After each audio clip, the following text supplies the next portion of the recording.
up to my maturity, my first sexual encounter was during the 1960s. There was a lot of problems in the 1960s with the Vietnamese War and the killing of President Kennedy, the murder and assassination of Martin Luther King, the murder and the assassination of Robert Kennedy. What is wrong with this generation? That they've lost the rebellious spirit in an intellectual way, in a scholarly way, in an academic way? Have you missed the point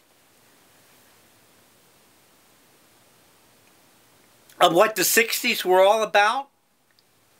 The 60s were just as corrupt as the times are now.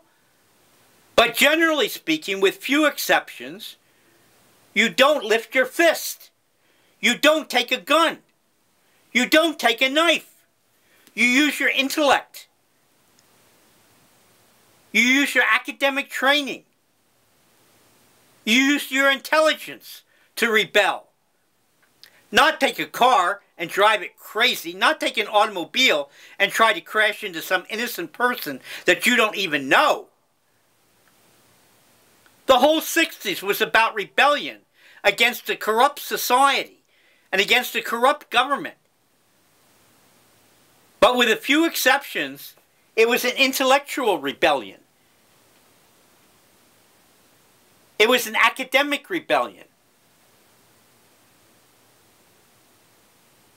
It was a rebellion of mind. You can do this again. Use your mind. Use your intellect. Use your intelligence to rebel. Don't be violent. Violence is the action of a fool. A simpleton, if I may use that expletive. Or somebody who's just plain stupid.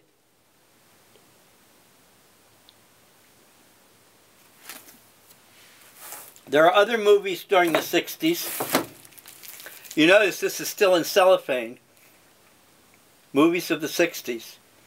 There were many British films in America. And sorry to say, these books about motion pictures, for the large part, do not have the British films in them.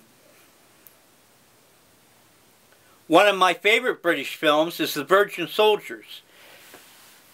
And I'll go back to that. It was about the British troops in Indochina. Indochina changed to what we would call Vietnam. Remember the word Vietnam? Or is history too far gone for this present generation to remember Vietnam and the social rebellion that went on in America? It was a British film. It was called The Virgin Soldiers. And the British were stationed in Indochina, which later changed to Vietnam. And they had the same problems in Indochina that the Americans had in Vietnam. I wonder why. Why don't people ever learn from history? That's a rhetorical question, and I'm not angry. I'm just showing histrionics. I'm being emotive.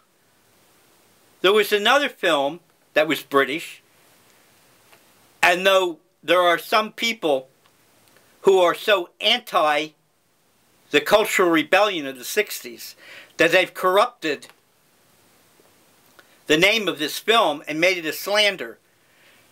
But the film was called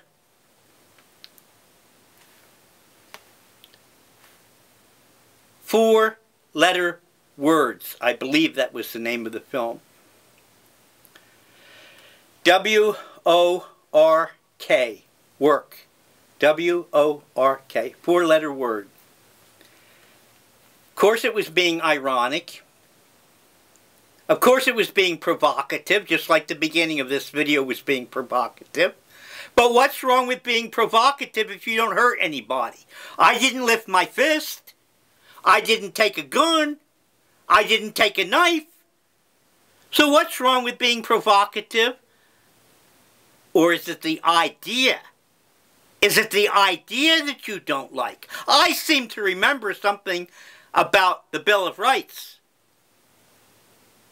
It's not the government, it's not the military, it's not the security agencies that take away your Bill of Rights, your freedom of speech and the right to assemble.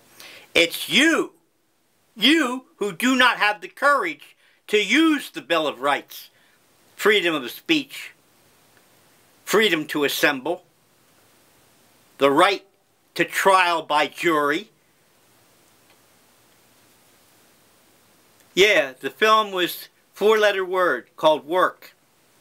And you know what it was about? It was about growing magic mushrooms. It was about growing magic mushrooms. I'm not going to ruin the film for you. I hope sometime in the future the film's available. It's been withdrawn, probably because it was too provocative. Because even this generation, as dullard, and in some cases simpletons that they are, internet junkies who are too stupid to read a book. I'm sorry I used that expletive, he says sarcastically. They're just mentally challenged because they rely on the internet. Hello? Anyway, the film was about psychedelic mushrooms. There was another film called The Strawberry Statement, which is very difficult to get. And it was about jocks fighting hippies. And there was a remarkable sentence by one of the hippie characters. In the locker room, when the jocks were bullying and harassing the hippie, he said, after he got out of the locker room to talk to his girlfriend, he said, "Are all the jocks queer?"